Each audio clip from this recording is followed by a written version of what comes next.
Fue el propio rey Fernando III quien conquistó esta ciudad a los maometanos a mediados del siglo XIII. El castillo donde nos encontramos se construyó sobre las ruinas de la Alcazaba. Bueno, todo esto es información, pero no hay nadie capaz de informar de lo que está viendo. ¿Se alegra de haber venido? En este momento sí. Es muy hermoso.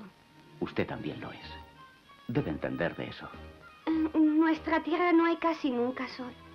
Me gustaría vivir aquí siempre. ¿Cómo se llaman esos árboles? Olivos. De ellos se saca el aceite. No me gusta el aceite.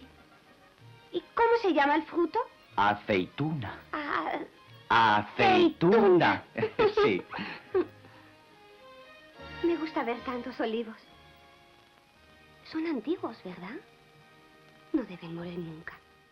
Pues el castillo de Santa Catalina es también otro de los monumentos de Jaén que ha sido desfigurado de una manera lamentable. El castillo tenía 3 recintos. Un primer recinto que era el origen de la fortaleza árabe, que se conoció en su época por Castillo de Abreuí, que ocupaba la zona de donde hoy está parte de las instalaciones del Parador y la piscina del Parador. Luego había una gran explanada que enlazaba con lo que se llamó el Castillo Nuevo, que ese fue el construido por Fernando III y Alfonso X el Sabio, que es lo que constituye el núcleo central del castillo que tenemos en la actualidad. Era un conjunto muy amplio, que no se llamaba castillo, se llamaban los Reales Alcázares de Santa Catalina, que incluso tenía una iglesia parroquial, que era la iglesia del Salvador, que atendía pues, a la pequeña guarnición. Había una guarnición permanente. El que tenía la tenencia de los Reales Alcázares eran los duques de Medinaceli, que como es lógico, pues ellos no estaban presentes, sino que contrataban a unos individuos para que fuesen los jefes, los comandantes de esa pequeña guarnición. Uno de esos individuos pues, fue el famoso don Lope de Sosa, de la poesía de Baltasar del Alcázar. Y luego, una vez ya que se conquista Granada, y una vez que luego en la época de Felipe II se asegura ya la seguridad de esta zona, que hasta entonces por la rebelión de los moriscos pues todavía justificaba un poco la existencia de este tipo de fortalezas, pues el castillo se abandona, de manera que en el siglo XVIII pues prácticamente era una pura ruina.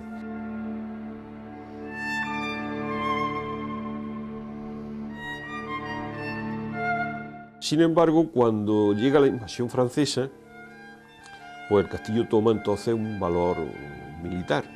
Y entonces primero los españoles y luego los franceses pues lo transforman en una gran fortaleza. Una gran fortaleza ya concebida desde el punto de vista militar. En esa gran explanada entre el Castillo Viejo, el Castillo de Abreuí y el Castillo Nuevo se construyen una serie de cuarteles.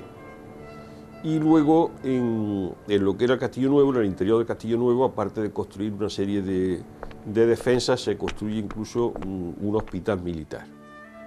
Y se fortifican, todavía quedan algunos restos muy camuflados entre el terreno, pero todavía quedan restos de emplazamientos de batería artillera. Luego, cuando los franceses abandonan Jaén, pues siguiendo una práctica que es habitual en las ordenanzas militares, pues vuelan en gran parte de las fortificaciones. Por eso en algunas fotografías de las que han llegado a nuestra época, pues vemos esa zona de los cuarteles, vemos unos grandes paredones, que fue lo único que quedó tras las voladuras que se hicieron. El castillo estuvo en manos de particulares a lo largo del siglo XIX, luego acabó en manos de un conocido alcalde de Jaén, don Manuel Ruiz Córdoba, que era el clásico ejemplo del señorito andaluz, muy conocido más que por su nombre, se le conocía en Jaén por Manolito Ruiz. Y a la muerte de este señor, pues su viuda lo cedió al Ayuntamiento de Jaén, siendo alcalde don Antonio Álvarez de Morales, y el Ayuntamiento, pues con mejor o peor voluntad, prendió una serie de restauraciones no muy ortodoxas, no hechas con criterios científicos, más bien con criterio un poco eso de imagen, pero eso permitió el que se conservara el castillo. Hasta que eso, tratando de buscar una rentabilidad social a esa ruina, pues se consiguió, pues se construyera el actual parador de Santa Catalina, que el arquitecto que lo hizo, el señor Picardo, tuvo el acierto de hacerlo muy entonado con la fortaleza, pero también tuvo el desacierto de que al demolerse las edificaciones que había anteriormente, pues no se hizo un estudio previo, un estudio arqueológico como se hubiera hecho en el día de hoy, y eso es lo que ha hecho que prácticamente en toda esa zona del castillo pues sea hoy muy desconocida. House is sick too. It stays up out of sympathy for me. But how long? What was This that? house is talking to me. It's warning me. Time has come. The time has come.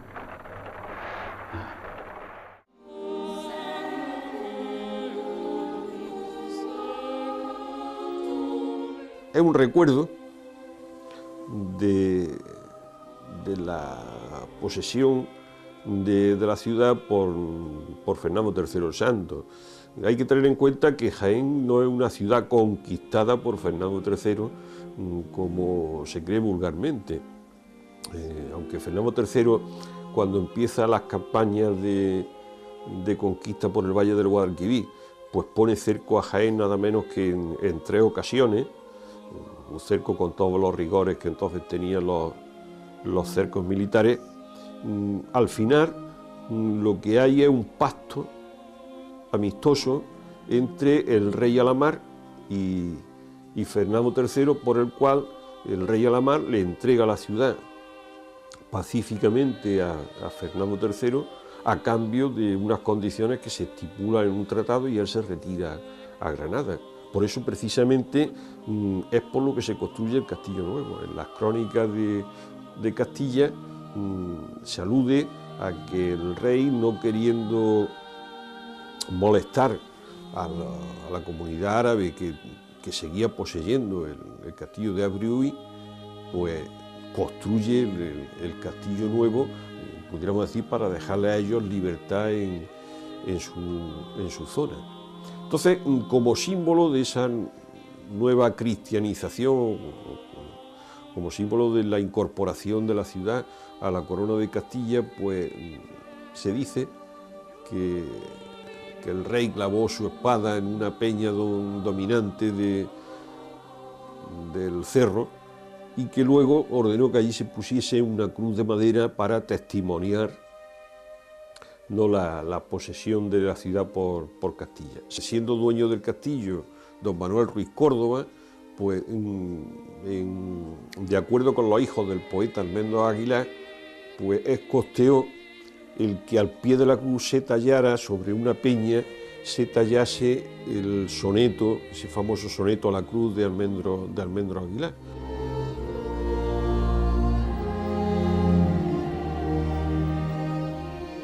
Jaén, una ciudad agraria y ganadera principalmente, pues tiene una serie de devociones y una serie de romerías muy populares y muy bien localizadas en unos puntos estratégicos de nuestra ciudad. Por supuesto, la Virgen de la Cabeza tiene un arraigo importantísimo en la ciudad de Jaén. Darnos cuenta que la aparición del Pastor de Colomera se produce dentro de la diócesis. Ya sabemos todos, según los escritos de Cervantes, que es la romería más antigua de España, escrita por un cronista. Cervantes fue uno de los cronistas de esta peculiar romería. Y al estar Jaén situada en un punto estratégico, pues convergen una serie de cofradías filiales, y sin lugar a dudas, quizá el hecho que más se esperaba en Jaén era la llegada de la cofradía de Colomera, de Granada, que era de donde era el pastor. Esta cofradía era recibida en los portillos de San Jerónimo, que aún se sigue llamando así, y toda la ciudad acompañaba a la cofradía de Jaén para recibir a su hermana de Colomera. Todo esto entre algarabías de banderas, de cohetes, de invitaciones. La cofradía de Colomera dormía en las distintas posadas que existían en Jaén, la posada del Santo Rostro, la posada de la calle de los Álamos, y luego ya al día siguiente pues iniciaban el camino hacia la romería en la Sierra Morena de Andújar. La primera patrona y principal fue Santa Catalina, ya que nos dice la tradición, aunque no está fehacientemente constatado, que Fernando III tomó la ciudad un 25 de noviembre. No es así, quizás sea su etimología guerrera, al portar la espada Santa Catalina, al portar la rueca, por lo que se toma Santa Catalina patrona de Jaén. Ha sido patrona de Jaén y de otros muchos sitios de España, pero sin lugar a duda, al ser el castillo el punto más álgido de la ciudad, pues Santa Catalina desde tiempo inmemorial posee allí en una de las torres su propia capilla, y cada 25 de noviembre el pueblo de Jaén sigue subiendo a celebrar esta popularísima romería. Y como no, todos conocemos la gastronomía que conlleva esta romería, como es ese guiso de sardinas en honor de la Santa. ¿Sardinas por qué? Porque quizás fuera uno de los manjares más complicados de adquirir, y para celebrar esa fiesta pues se asaban sardinas y quizás otros pescados antaños, pero todavía hemos continuado con esa tradición sardinera en esta popular romería de cada 25 de noviembre.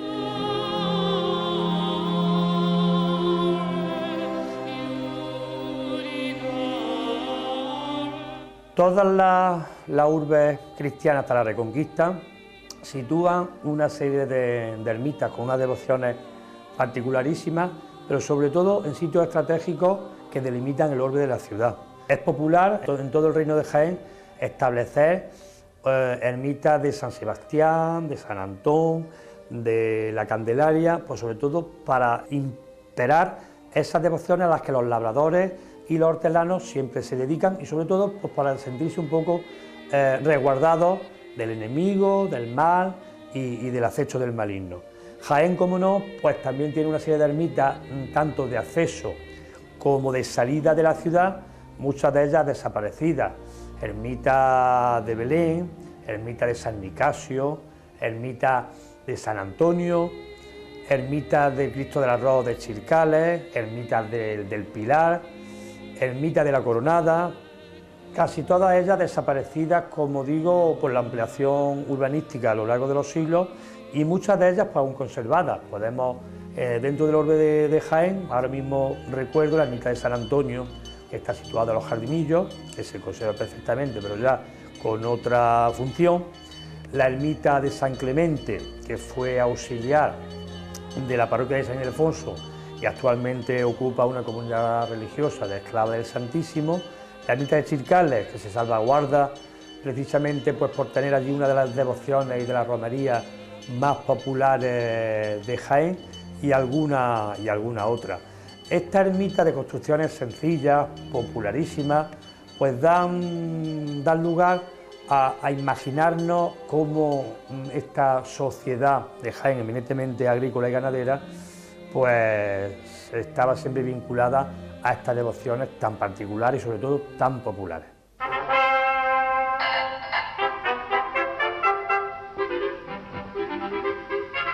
Jabarcú nace como un balneario en tiempos de la Ilustración, cuando en la época de Carlos III se empiezan a poner en boga pues, la medicina naturalista, las estaciones termales, y que luego en el siglo XIX pues, se une de alguna manera pues, a esa corriente balnearia que entonces se puso en boga, se puso de moda.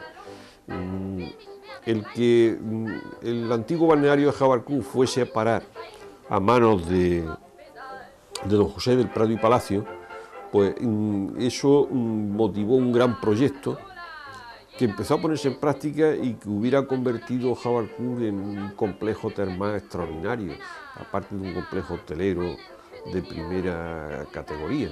La prueba es que los jardines, son unos jardines naturalistas, pues los trazó nada menos que Cecilio Rodríguez, el jardinero mayor del Ayuntamiento de Madrid. Pero cuando este proyecto estaba en pleno desarrollo, pues entonces cuando fallece don José del Prado y Palacio, y entonces pues aquel proyecto ya se queda en ciernes y no avanzó. Y luego, claro, lógicamente, al ir decayendo la moda de utilizar los balnearios como centros de recreo estival o centros de encuentro social, pues eso es lo que determinó que Jabalcú poco a poco pues fuese perdiendo su antiguo esplendor.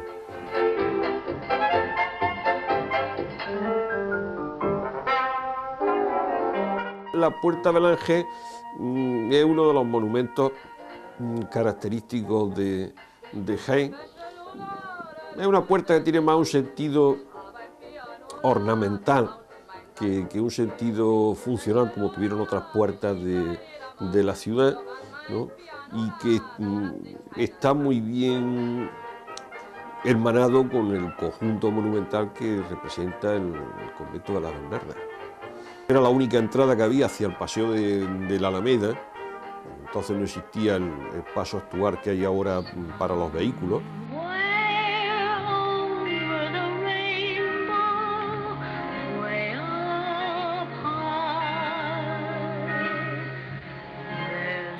Ha tenido pues muchas ubicaciones. Hemos visto que estuvo instalado en el Palacio de la Diputación, estuvo instalado en la calle Ancha, en una casa señorial que luego fue colegio de Cristo Rey, estuvo en la Carrera de Jesús, en el palacio que fue de los vizcondes de los Villares, y en los años 30, con motivo de uno de los muchos programas de tipo social que entonces se pusieron en práctica para paliar el paro con el fomento de la obra pública, pues entonces se construye lo que se denominaba pomposamente un palacio de comunicaciones. Y se construye este edificio donde estaban las dependencias tanto de correos como de telégrafos, y en la parte superior pues estaban las viviendas de los administradores y de los jefes de cada una de estas dependencias. Era un edificio construido con un sentido funcional muy acertado, con un patio de operaciones que incluso tenía una cierta parte de la funcionalidad, tenía una cierta belleza, y un edificio que estaba muy entonado con el sitio en el que se levantó.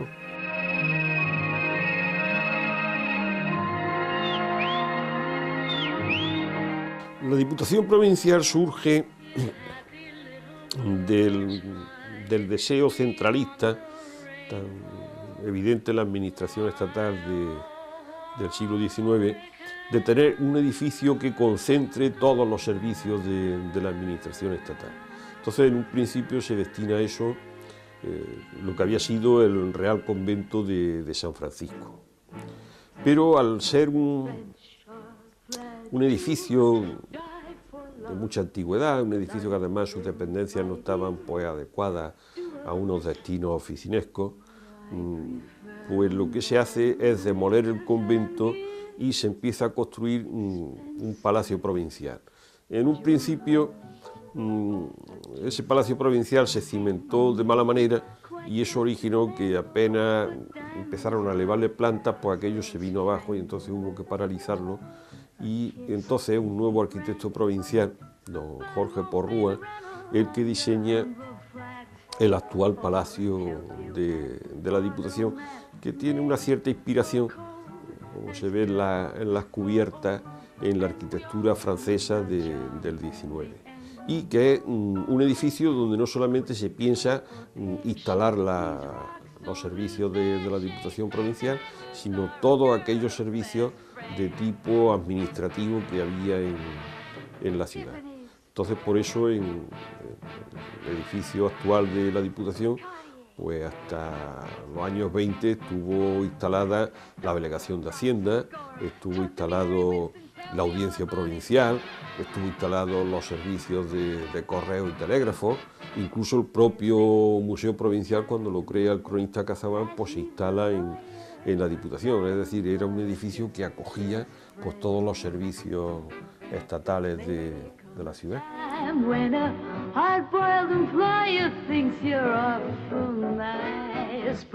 El Pósito es un enclave donde confluye lo histórico con lo popular, es un punto de, como le pasaba a la Plaza del Mercado o a la propia Carrera, es un punto que por su situación viaria, pues sin tener tanto tránsito, origina una confluencia de situaciones. El Pósito ahora no se nota tanto, pero hace años se notaba mucho. Había un Pósito de la mañana y un Pósito de la tarde. El de la mañana tenía un carácter más popular, más de pueblo llano, y el de la tarde tenía un carácter más burgués, más ciudadano. El hecho de que fuera punto de paso obligado para el mercado de abastos, pues marcaba muchísimo el Pósito.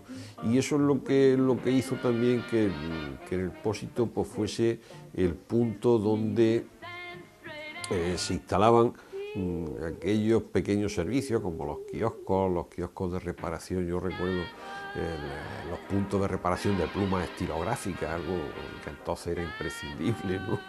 Y de recarga de bolígrafos, porque entonces los bolígrafos no tenían recambio, sino que se recargaban.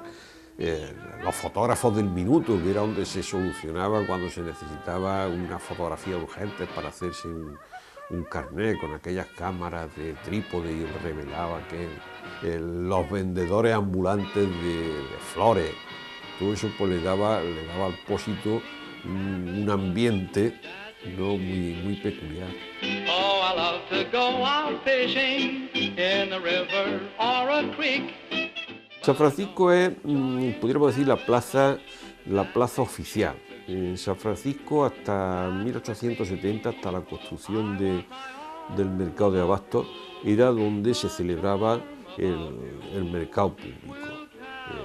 Se montaban una serie de tenderetes por la mañana que luego al mediodía pues desaparecían.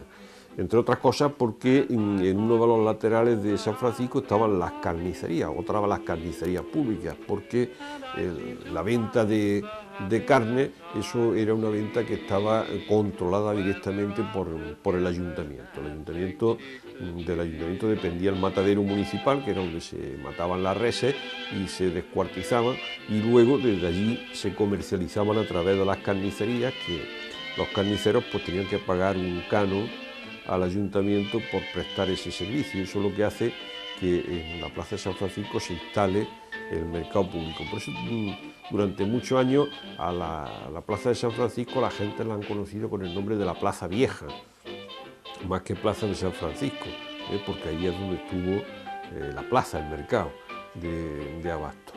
La circunstancia de que esté ahí el Palacio de la Diputación, donde estaban instalados pues prácticamente todos los servicios de la administración estatal, pues hizo que fuese un sitio muy concurrido y un sitio prácticamente de afluencia obligada para la gente.